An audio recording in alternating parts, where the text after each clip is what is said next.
Filipenses. Amém? Você vai lá, vai ver Mateus, Marcos, Lucas, João, vai ver Atos, Romanos, 1ª e 2ª Coríntios. Depois você vai encontrar Gálatas, Efésios e Filipenses. Amém? Pega o Antigo Testamento, entra em Malaquias, Mateus, Marcos, Lucas, João, Atos, Romanos, Coríntios 1 e 2, Gálatas, Efésios e Filipenses. O livro que nós vamos tratar hoje é o livro de Filipenses. E quando você encontrar, identifica aí o capítulo de número 4, ao saber, o último capítulo da carta do apóstolo Paulo à igreja em Filipos. Hoje nós temos alguns convidados aqui nesta noite. Como é que a igreja local os recebe? E volte sempre. Amém? A casa estará sempre aberta para sermos doutrinados por Deus. Filipenses capítulo 4, versículos 1 até o versículo de número 9, que é o final de um versículo, ou melhor dizendo, é uma parada do versículo 9 e depois dá continuidade no versículo 10, que nós não vamos tratar desse assunto hoje. Toda vez que eu falo que tem uma epígrafe na palavra, ou melhor dizendo, um ponto onde não há um capítulo pós o capítulo no outro versículo, ele é a continuidade daquilo que se passou. Ao saber, o versículo 10 é a continuidade de tudo que o apóstolo Paulo aborda dos versículos 1 até o 9º versículo. Mas nós vamos tratar tão somente do versículo 1 até o versículo 9. É paz em nossa casa. Amém? Tema desta pregação. Todos acharam? Quem não achou, dá aleluia. Seja sincero. Quem não achou, dá aleluia. Quem achou, dá glória a Deus. Eu não posso pregar sem vocês acharem, porque eu prego contextualizando aquilo que nós vamos ler. Pastor, o que é isso? Vou pregar em cima de todos os 9 versículos. Falar e identificar porque esses versículos foram escritos pelo apóstolo Paulo e inseridos na Bíblia Sagrada. A Bíblia, ela não é um livro aleatório, não é uma enciclopédia, não é um livro de geografia, de ciência, de aritmética, não é um livro de física, de química, não é um livro de inglês, de espanhol. O livro mais lido no mundo é a Bíblia Sagrada. E um dos livros da Bíblia Sagrada, se vocês não sabem, mais lido do mundo, chama-se Cartas do apóstolo Paulo aos Romanos. Já falei sobre isso aqui. Tanto Calvino como Martinho Lutero, entre outros, fizeram aliança com Cristo ou aceitaram Jesus lendo a carta do apóstolo Paulo aos Romanos. É um dos best-sellers da Bíblia Sagrada. É um dos livros mais intrigantes da Bíblia Sagrada. Eu não falo intrigante da forma de compreender como o livro de Levítico, que muitas pessoas não compreendem a sua tradução. Eu falo de uma forma tão singular em falar de Cristo. Eu falei uma vez, irmão, e pasme, eu não queria ter vivido no tempo de Cristo para ter encontrado Ele. Não desmerecendo, que eu não sou louco de fazer isso. Jesus, porque Ele é o Rei da Glória, porque eu creio que um dia eu irei me encontrar com Ele nas hostas celestiais. Mas um cabra que eu queria conhecer dos tempos antigos não era Moisés, não era Josué, não era Elias, Eliseu, era esse danado desse apóstolo Paulo. A história de Paulo é uma das histórias mais fantásticas de conversão da Bíblia Sagrada. Jesus escolheu Paulo apontando para ele, quando ele estava perseguindo o povo de Deus. E Jesus teve um encontro pessoal com Paulo. E é tão interessante porque Paulo era poliglota, falava 9 idiomas diferentes. E os rapazes que estavam com ele não entendiam o que Jesus estava falando. Ouviram a voz junto com o apóstolo Paulo, mas ficaram atônitos porque Paulo, ele falava a língua que Jesus falava. Se não me falha a memória, a língua hebraica. E Paulo, ele era tão especial para Deus que ele fez faculdade de teologia, de doutorado, mas Paulo não fez cursos para aprender as 9 línguas que ele aprendeu. Não, é porque o local onde ele estava na época era um local de travessias de embarcações de estrangeiros, e ele ficou ali por muito tempo, e ele aprendeu idiomas de pessoas que embarcavam e desembarcavam daquele local. Então, porque ele era muito, era um dom dele ser perspicaz ou não, ou ser ativo em pensamentos, sabe? Aquela pessoa que vê uma coisa e capta logo. Ele tinha esse dom entre os outros dons que Deus deu a ele, e por isso ele teve essa capacidade. E é uma das pessoas, ou um dos homens mais fantásticos que a Bíblia Sagrada nos revela. Amém? Capítulo 4, a epígrafe, ou versículo 1, como queiramos. Portanto, meus amados e muito queridos irmãos, minha alegria e coroa está assim firme no Senhor, amados.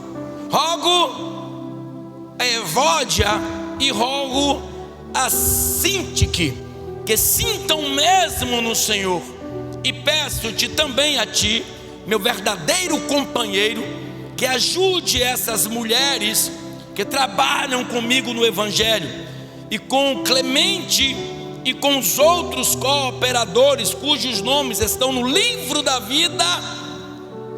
Regozijai-vos sempre no Senhor. Outra vez digo, regozijai-vos.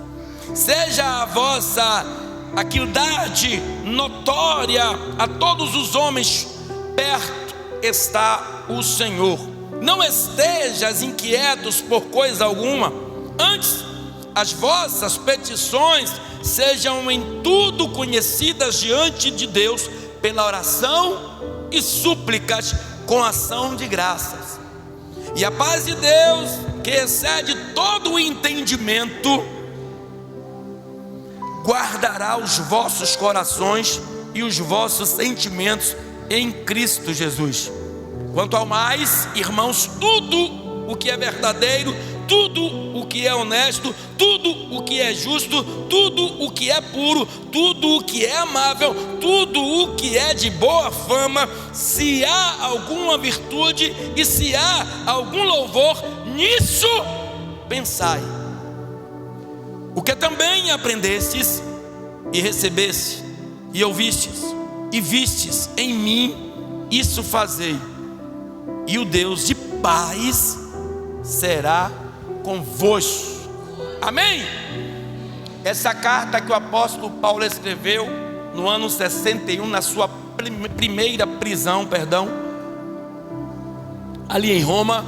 E nessa primeira prisão de Paulo no ano 61, na era cristã, após a morte de Cristo, é claro, ele intencionado estava para que ele saísse daquela prisão, porque foi uma prisão arbitrária, porque ele pregava a palavra de Deus. E nós vamos ver lá que no ano 63 e 64, após a segunda prisão de Paulo, ele não quer que ninguém ore mais para que ele saia daquelas masmorras, porque ele sabia que já tinha se cumprido a vontade de Deus na vida dele.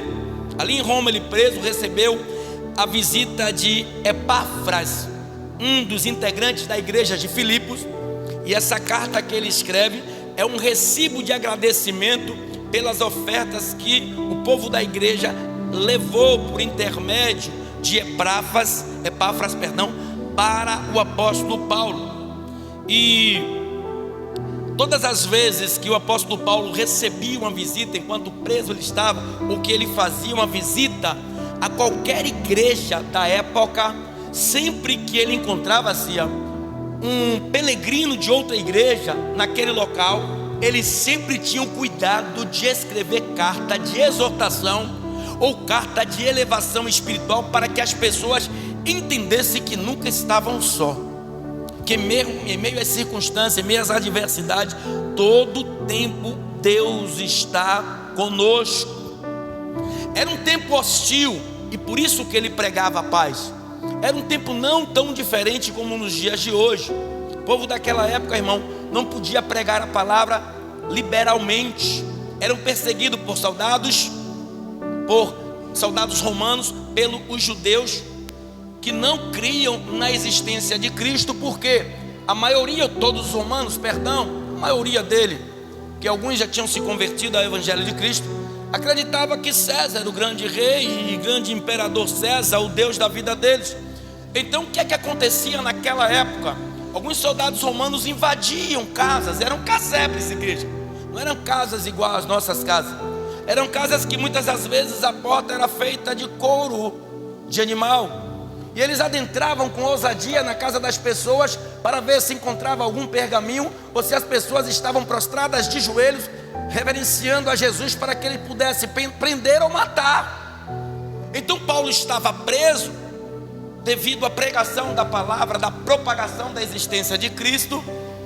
Enquanto isso, ou de contrapartida, o povo estava sendo perseguido. E quando Epáfras vai até o apóstolo Paulo visitá-lo, ele conta tudo o que estava acontecendo naquela cidade.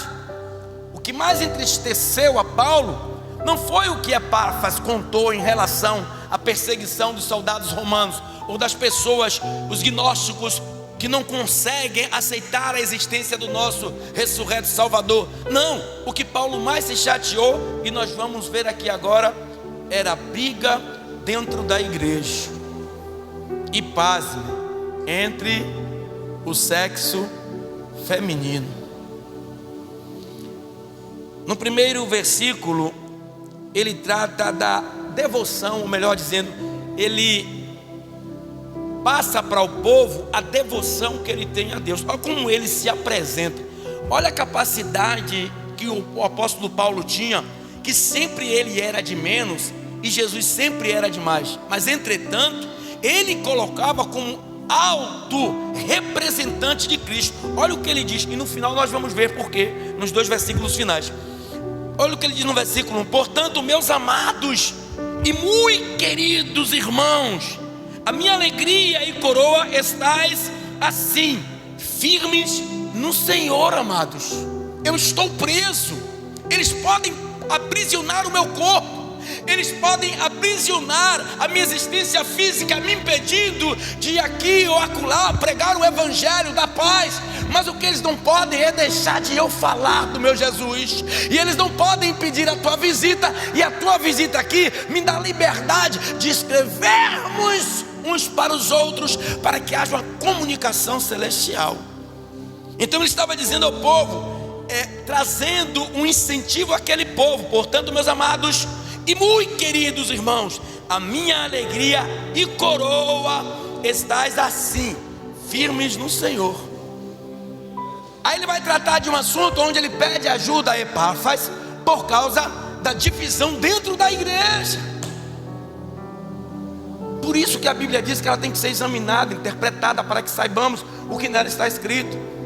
À vista que algumas pessoas ficam pregando balelas aí sem entendimento nenhum, sem vocação nenhuma, sem dom nenhum, e está levando o povo para um lugar nenhum, onde as pessoas gostam de, sempre eu vou falar isso, porque eu creio que tem pessoas cegas que sairão dessa cegueira e virão que essas pessoas que se dizem ser servos ou profetas ou profetizam, ou pastores e pastoras de Deus, são obras de engano. Jesus fala isso nos evangelhos. O que é que tem escrito aqui no versículo de número 2 até o 4? Para que haja entendimento, tem que interprete. É igual a algum curso de falas estrangeiras. Se a pessoa não traduzir, você não entende.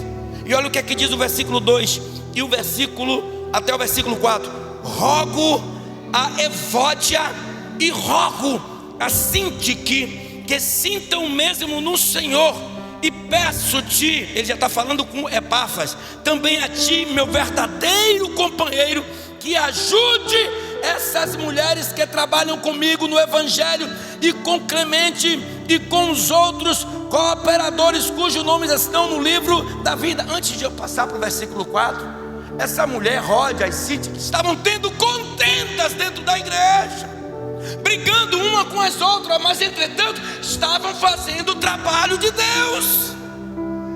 Mas só que tinham pensamentos diversificados, diferentes, opiniões diferentes. E quando há dissensão, quando há divisão na casa de Deus, o barco ele não anda. Então o que foi que ele falou?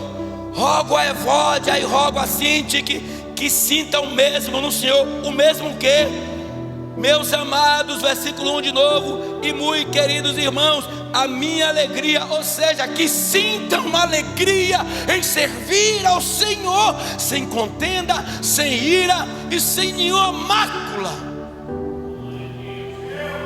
Diga a elas para sentir o mesmo que eu sinto, que mesmo preso, não tenho raiva de quem me prendeu, de quem me acusou, dos soldados que estão me colocando aqui na prisão. Não, eu estou alegre com Deus, porque se eu estou preso pelo nome do Senhor, significa que eu estou livre para pregar a palavra.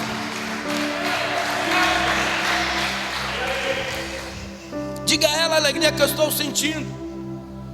Aí ele continua dizendo a ele: contra ti peço a ti, Epáfras, meu verdadeiro companheiro, que ajude essas mulheres que trabalham comigo no Evangelho, e com Clemente e com os outros. Já está falando de outras pessoas, cooperadores cujos nomes já estão no livro da vida. Olha que certeza. Quem que pode falar? Como é que eu posso chegar para si e dizer você já está com o nome no livro da vida? É porque Paulo tinha uma intimidade tão grande com Cristo que ele conseguia ver o que os outros não enxergavam.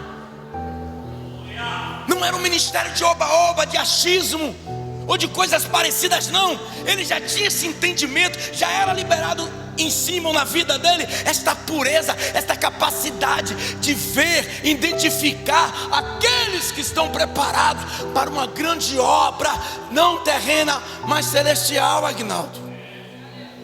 Mas isso é compromisso, responsabilidade, atividade e dons para poucos homens e mulheres nesta geração. Aí ele continua no versículo 4: regozijai-vos, ou seja, alegrem-se. Regozijai-vos sempre no Senhor. E outra vez eu digo, alegrem-se. Olha para isso. O cara preso dentro de uma masmorra, era insalubre, um lugar frio. Muitos dos que eram presos naquela época nas masmorras, tanto na Judeia como em Roma, saíam com algum tipo de enfermidade por causa da frieza, por causa do lugar que era hostil, com animais peçonhentos. E ainda assim ele diz assim, alegrai-vos, alegrai-vos sempre no Senhor. Outra vez eu vou te dizer, regozijai-vos. A alegria do Senhor é a nossa força, e a nossa alegria está depositada na confiança que nós temos no Senhor. Então ele começa, e é dividido em 6 blocos. Os primeiros 4 blocos, ele está trazendo um ensinamento para aquele povo. Uma parte introdutória, dizendo como eles deveriam fazer, de coisas que ele sabia que estava acontecendo naquela igreja, mas não eram coisas tão gravíssimas assim, porque ele estava alegre, chamando aquele povo de querido. Ele sabia que aquele povo não era aquilo que estava representando dentro da igreja. As discussões, os problemas internos, familiares, porque nós somos uma família, eram coisas resolvíveis, eram coisas fáceis.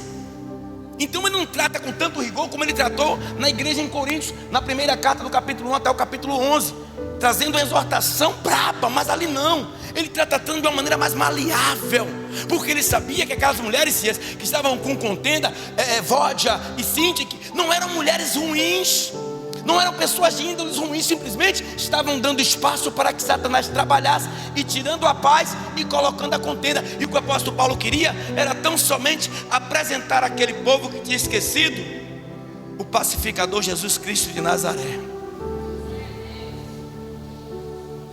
No versículo 5,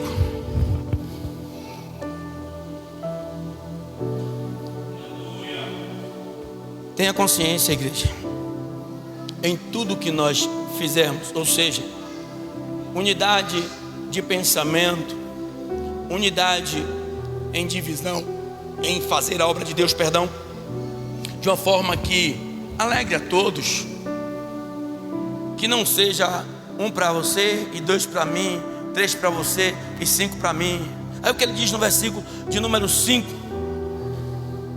seja a vossa equidade notória a todos os homens, perto está o Senhor. Ou seja, que dividamos conforme as nossas intenções de pacificação, de unidade, de humanidade, de irmandade, de alegria.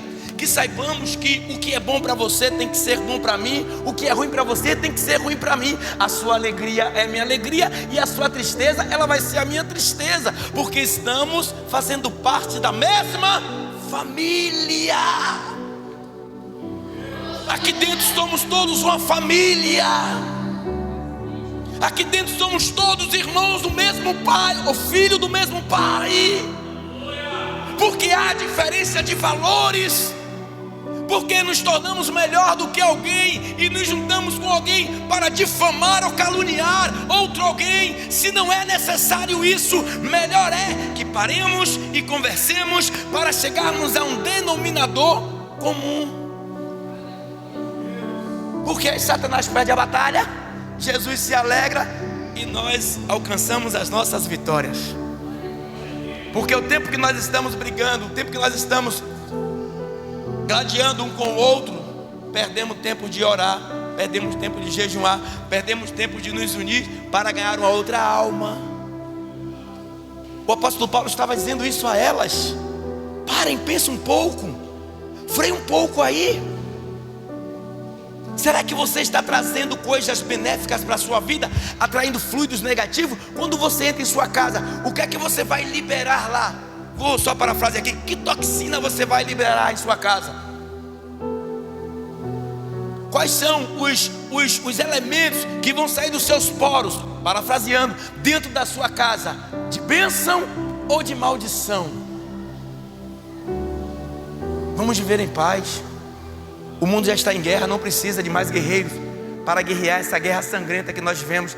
A nossa luta está em Efésios 6,10, que o apóstolo Paulo escreve.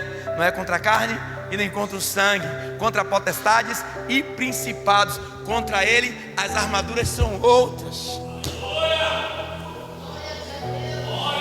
As armaduras são outras.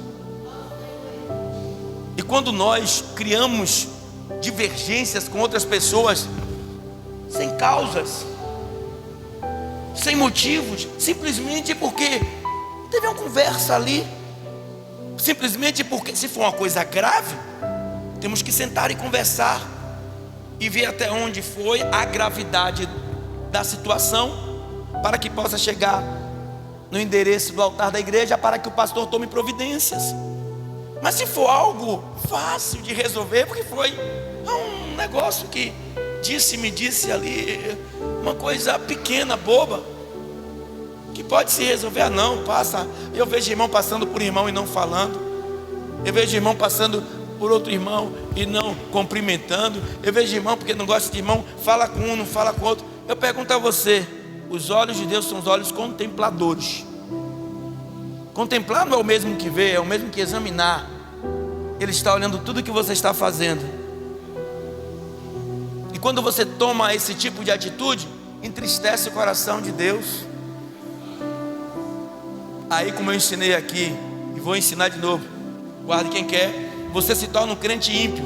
Ímpio não é quem fuma maconha, não é quem se prostitui. Ímpio não é quem está no mundo, em outras religiões quais não faz parte da nossa. Ímpio é todo aquele que comete impiedade. Está na igreja daqui para cima, daqui para baixo não existe.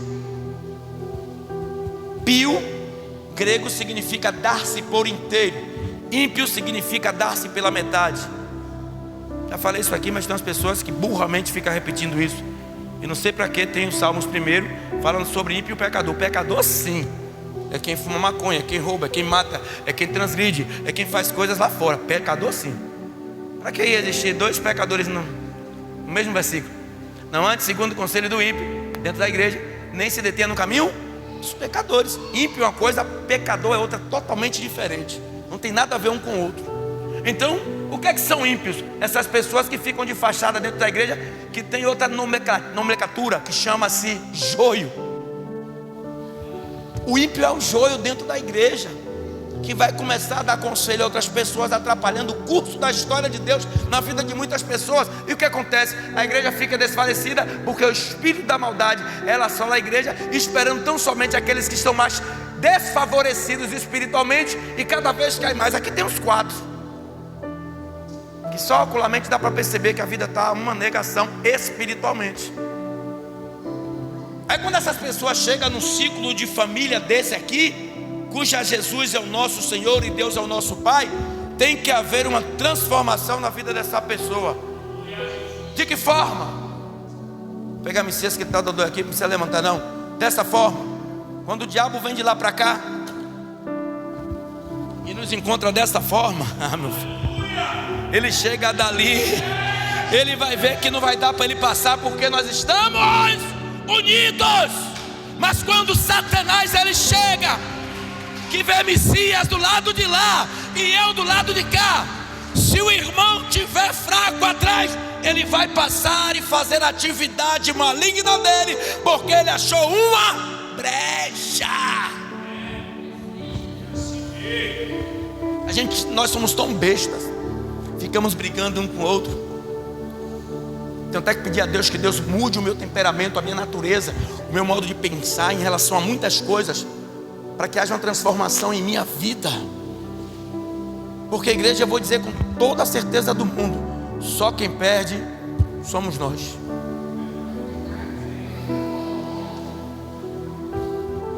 Mas eu não gosto dela, não gosto. Rapaz, a gente não tem que gostar, já falei isso. E eu peço a Deus em nome de Jesus que Ele ilumine minha cabeça em relação a isso. Eu preciso mudar o meu pensamento, as minhas ideologias, os meus modos operantes de agir. Por quê? Eu não gosto, mas Ele ama. Ele corta lá e corta aqui também. Eu odeio, mas Ele ama. Porque a Bíblia ela não é mentirosa. Ele não faz a percepção ou divisão de pessoas. Não importa que seja branco, negro, pardo, escuro, rico, pobre. Não importa que seja de umbanda, pedófilo, homossexual. Não importa que seja quem for. O apóstolo Paulo era odiado pelos apóstolos de Cristo. Tanto que quando ele chegou na Judéia, eles não quiseram aceitar. Mas Jesus disse: vai lá, Ananias, que para mim ele é um vaso escolhido. Vai lá.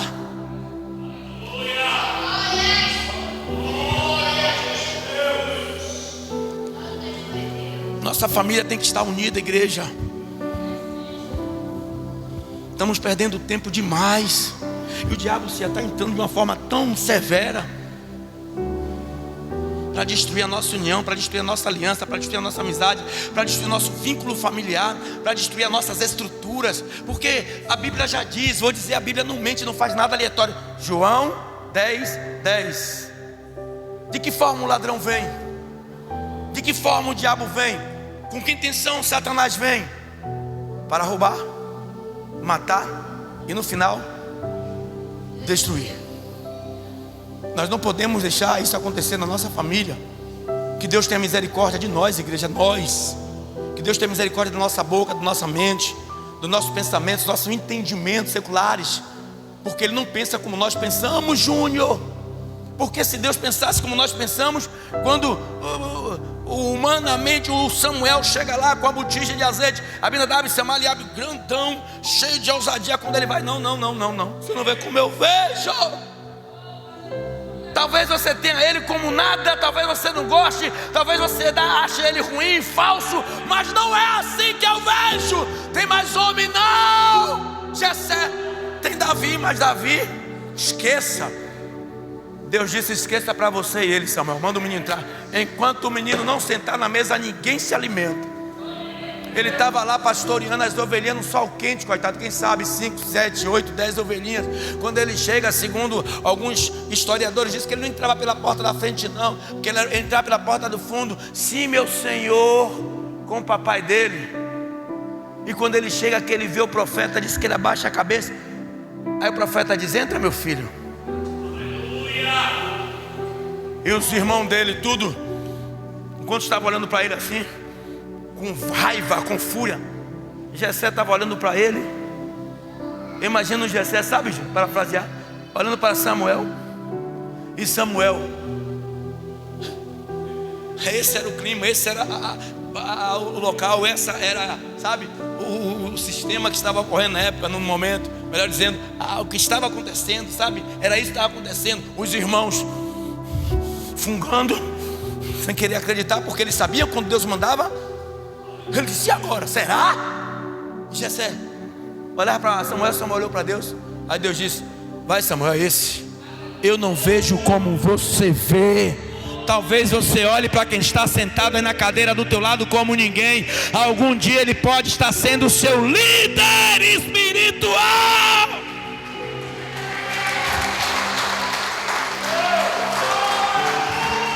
Esse era o cenário da casa de Jessé, o belemita. E Deus nunca faz nada que não se revele. Não estou fugindo da pregação, não, vou voltar para o contexto. Tempos depois, eles estavam lutando contra os filisteus, se não me falha a memória. Um gigante, segundo a história, os pesquisadores, historiadores, diz que o homem pesava quase 600 quilos, quase 1 tonelada de força e equipamento de guerra. 2 vezes por dia, durante 40 dias, ele ia numa arraia de guerra e desafiava qualquer um que quisesse brigar com ele. Davi tinha entre 14 e 15 anos, no máximo 16. Golias era gigante, igreja, quase 4 metros de altura. O braço de Golias era quase o tamanho desta pilastra, ou do diâmetro. Força daquele homem era descomunal. Se ele chegasse perto de Davi, Júnior, e pegasse a cabeça de Davi com a mão e descesse ela sobre uma pedra, esmagaria. Mas Deus disse: eu vou me revelar agora. Chega Davi com pão, com comida para o rei. Como é que está a guerra aí? Está assim, assim, assim. Os irmãos dele mentindo para ele. Quando ele soube os homens: olha, já preguei sobre isso aqui. O rei falou: quem conseguir desafiar e vencer Golias vai estar isento de imposto e ainda vai casar com a filha dele. Davi não era da mesma tribo do rei Saul. Há uma hierarquia em um plano de trono real, que quem sentaria no trono de Saul ou era o filho dele, Jonas, ou o neto, Mefibosete, se não me falha a memória, era um dos dois. Só que Jonas morreu, Mefibosete, a serviçal pegou ele, quebrou os 2 pés, foi embora morar em Abel Meolá, um lugar ao pé. Aí o que acontece? Não tendo filho, não tendo neto, o genro pode sentar na cadeira do trono real. Davi vence Golias, pega a mão da filha de Saul e senta na cadeira real. Por quê? Tudo aquilo que Deus quer acontece. Eu vejo o povo com histeria, eu vejo o povo com medo, eu vejo o povo se embraivecendo, outros se enmurecendo. Ei, a última palavra ela vem do Senhor. A tua família, a minha família, a tua casa, a minha casa, a nossa casa celestial, ou melhor dizendo, espiritual, ela está nas mãos do Senhor. Enquanto nós estivermos vivendo bem espiritualmente, a nossa casa secular ela vai bem. Às vezes eu vejo a pastora aqui, algumas pessoas falando: enquanto nossa vida conjugal e familiar não vai bem, a nossa vida espiritual não vai bem. Eu vou trocar isso aí. Enquanto a nossa vida espiritual estiver em alta, a nossa família está nas mãos do Senhor. Enquanto nossa vida espiritual for bem, a nossa vida secular e familiar, ela também tende-se a ser boa.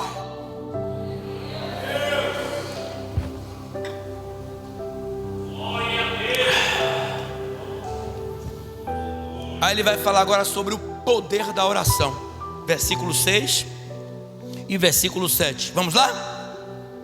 Não estejais inquietos por coisa alguma, antes as vossas petições sejam em tudo conhecidas diante de Deus pela oração e súplicas com ação de graça. Peraí, não são orações repetidas, apresentando a Deus: adeus meu marido, adeus meu marido, adeus meu filho, adeus meu filho, adeus minha esposa. Ele já sabe que você tem marido, ele já sabe que você tem esposa, ele já sabe que você tem filho, já sabe que são problemáticos.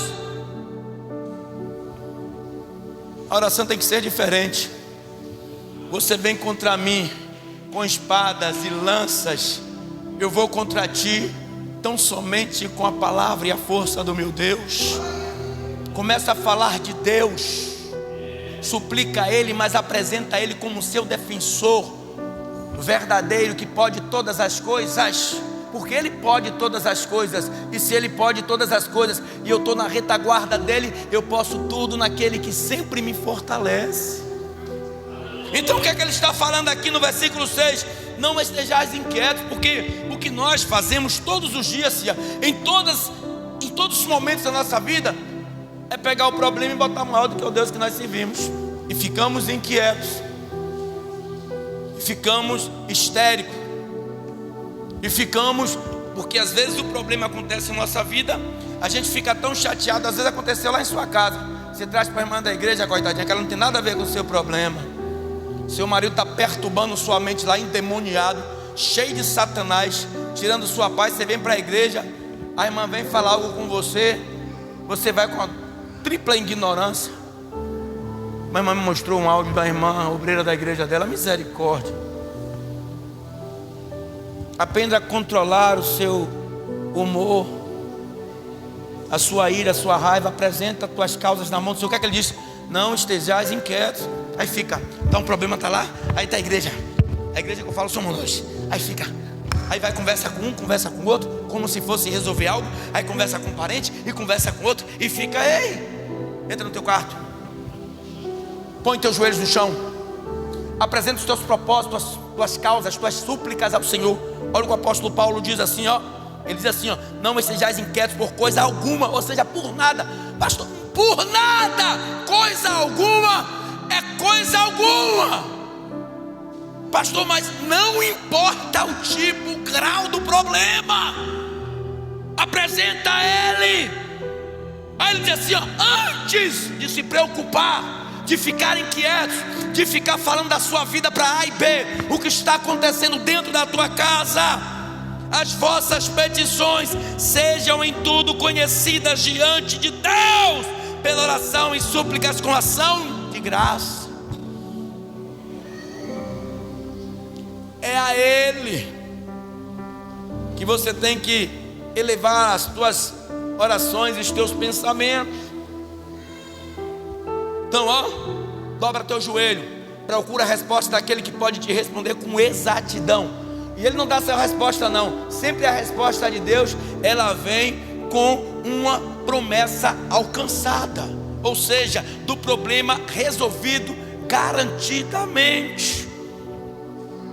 Versículo 7: e a paz de Deus, que excede todo o entendimento, guardará os vossos corações e os vossos sentimentos em Cristo Jesus. Aí você deixa alguém cauterizar a sua mente, fica com a cabeça bufada, desculpa a expressão, e desce na enxurrada. O que ele diz aqui é simples de entender. Olha o que ele está dizendo: e a paz de Deus, que excede, extrapola, a paz de Deus que excede todo o entendimento, ou seja, não tem entendimento humano que chegue aquilo que Deus pensa, o que Deus sente, o que Deus entende. Não tem entendimento humano, Lázaro, que excede todo entendimento, guardará os vossos corações e os vossos sentimentos em Cristo Jesus. Olha para isso. Se eu estava sentindo medo, se eu deixar Deus trabalhar com o entendimento dele em minha vida, eu não vou sentir mais medo, porque o meu sentimento está em Cristo Jesus. Aí quando eu começo a sentir em Cristo Jesus, eu vejo que ele foi preso, que ele foi maltratado, que ele foi humilhado, que ele foi morto, posto na cruz, mas no terceiro dia ele saiu como se nada tivesse acontecido. Meu entendimento tem que ter essa perspectiva de vida. Se ele não mataram meu pai, se ele crucificaram e mataram, perdão, meu pai, mas ele ressuscitou, comigo eles não podem tocar a mão, porque se ele ressuscitou e venceu a morte, ele pode vencer qualquer um dos seus adversários. Mas você tem que se colocar no plano da vontade de Deus. Aí, esses 4 blocos, ele vai tratar de exortação, ensinamento, trazendo um entendimento e uma calmaria dentro da igreja. Versículo 8 são ou melhor dizendo, cartas finais, ou final da carta. E ele vai tratar e vai trazer uma renovação, um restauramento, uma restauração para a vida das pessoas daquela cidade. que estavam sentindo-se perseguidas e passando por provações. O crente não quer passar por luta. Aí eu vejo como aquele hino antigo, todo mundo cantava e dançava e batia o pé, parecendo que estava em quadrilha de São João. Vou passando pela glória, vou passando pela prova, dando glória a Deus, glória a Deus, glória a Deus. Eu passando pela prova, dando glória a Deus. Aí pula e grita que está passando. Que nada, meu irmão. Você está passando pela prova, xingando seu marido, xingando sua mulher, querendo matar seu filho, querendo bater no seu patrão, querendo brigar com o seu pastor, passando pela prova, dando glória a Deus. Sabe como é? É calado e deixando ele trabalhar. Essa é a verdadeira glória a Deus. Então no versículo 8 ele fala, ó, quanto ao mais, quanto ao porvir, quanto às coisas que se excederem por aí, irmãos, tudo o que é verdadeiro, olha o que ele diz, para nós termos esse segmento de quem? De Jesus, o nosso Salvador. No versículo 8 ele vem tratar de Jesus, das qualidades de Jesus. No versículo 9 ele vai falar dele mesmo. Olha o que ele diz, ó, quanto ao mais, irmãos, tudo que é verdadeiro, Cristo, tudo que é honesto, Cristo, tudo que é justo, Cristo, tudo que é puro, Cristo, tudo o que é amável, Cristo, tudo o que é de boa fama, Cristo, tudo, se há alguma virtude e se há algum louvor nisso, pensai em Cristo, andai com Cristo, imitai a Cristo, porque Ele deixou para nós exemplos fantásticos de vencer uma guerra na paz, sem violência. Casa de Caifás, de frente a Pilatos, Herodes, todos os outros, ele levou a voz em nenhum momento, porque ele estava em paz. E quando a gente está em paz, que as armadilhas de Satanás violenta vêm de lá para cá, ela tende-se a cair por terra. Eu disse aqui essa semana, o que foi que matou Golias? O que foi que matou Golias? Alguém pode nos ajudar? Fala. Funda nenhuma. A funda só fez desmaiar ele. O que matou Golias foi a própria arma que ele estava pretendendo matar os israelitas. Quando ele caiu no chão, desmaiado pela funda, pela força de Deus que bateu quando ele estava desmaiado, Davi vai, pega a espada dele. Imagina o coitado de Davi. Levanta aqui comigo essa espada, que era pesada. Põe o pé na cabeça dele. Imagina ele pegando a cabeça de Golias, sabe, senhor? Dessa forma, de tão pesada que era. Aqui, ó, mostrando para os filisteus. Aqui, ó, o seu guerreiro. Mostrando para os israelitas. Aqui, ó, o adversário do nosso Deus. Todo aquele que se levanta contra a vida do ungido de Deus tem que cair por terra. Aí no versículo 9, para finalizar, ele vai trazer uma retratação da sua vida, para que o povo entenda. Ó, ou que também aprendestes e recebestes e ouvistes e viste em mim, isso fazei, e o Deus de paz será convosco. Olha que autoridade. Faço o que eu faço. Nós temos um ditado humano aí, né, de Satanás: faço o que eu mando, mas não faço o que eu faço. Olha a diferença de quem é ungido por Deus. Olha a diferença de quem é ungido. Eu vou ler de novo. O que também aprendestes e recebestes e ouvistes e vistes em mim, isso fazei, e o Deus de paz será convosco. Ele era um exemplo de vida cristã. Ele era um exemplo de homem. Então Deus está te chamando nesta noite para ter um segmento segundo a vontade de Deus. Ande em paz. Não é preciso você ter amizade ou intimidade com uma pessoa que talvez supostamente você não goste, mas cumprimente. Salam aleikum, né? Aleikum salam. Que a paz seja convosco.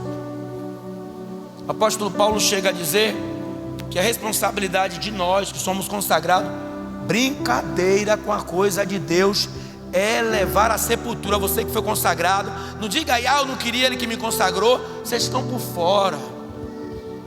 Você sabe como é que temos que se reportar para um irmão em Cristo?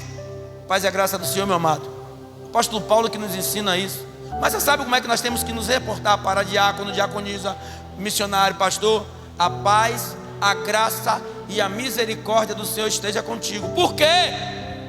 Grandes e maiores são os levantes de Satanás contra os tais. Aí você fica brincando com a consagração que Deus te deu. Me mostre um. Eu quero que vocês têm aqui.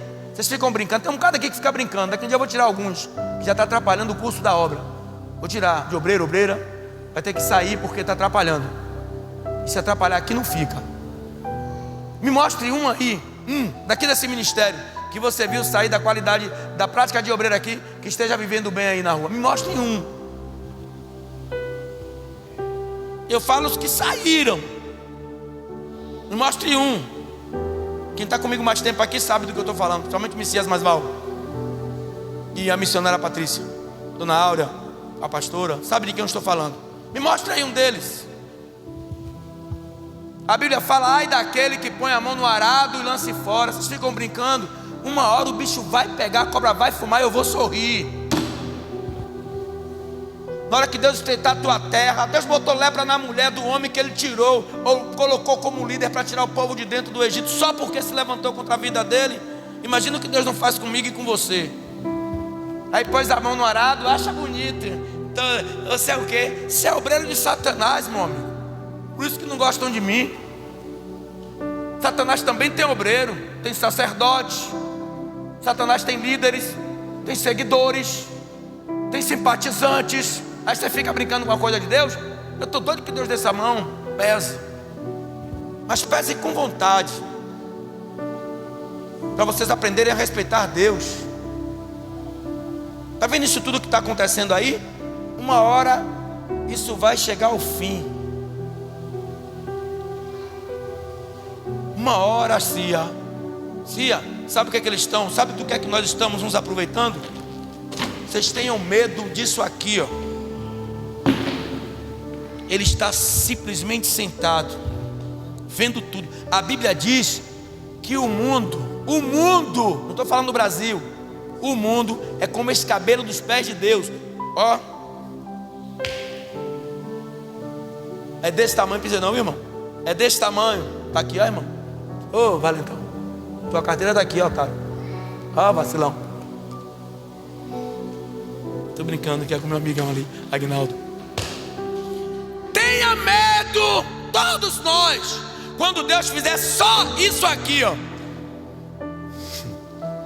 Quando Ele se levantar, aí vocês vão ver.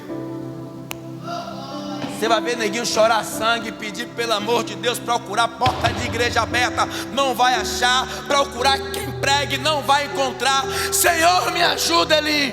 O tempo acabou, a porta se fechou.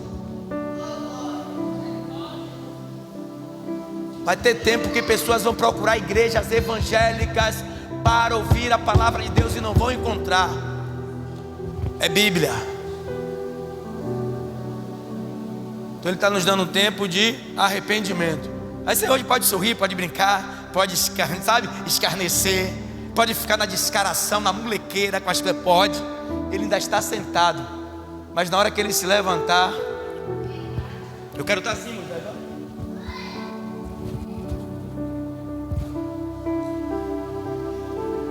Não tem posição de oração não, escondendo como os serafins a minha face da presença dEle.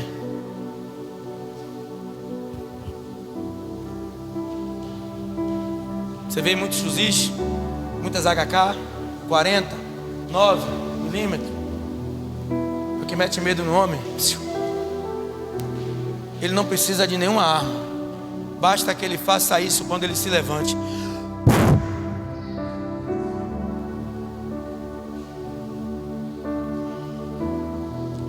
O que é que ele nos comparou com Abraão?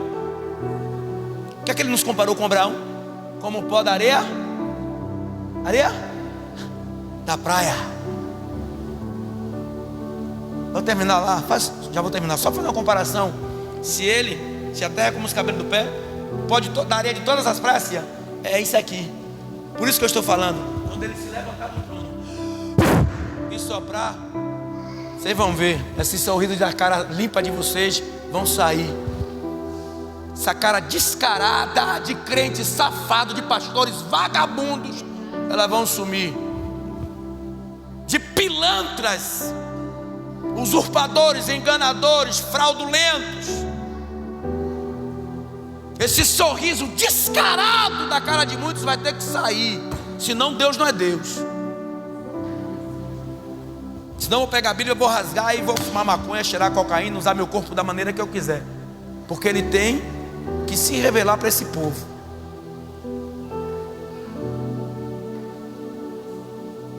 Porque quando eu conheço a palavra, sabe, Júnior?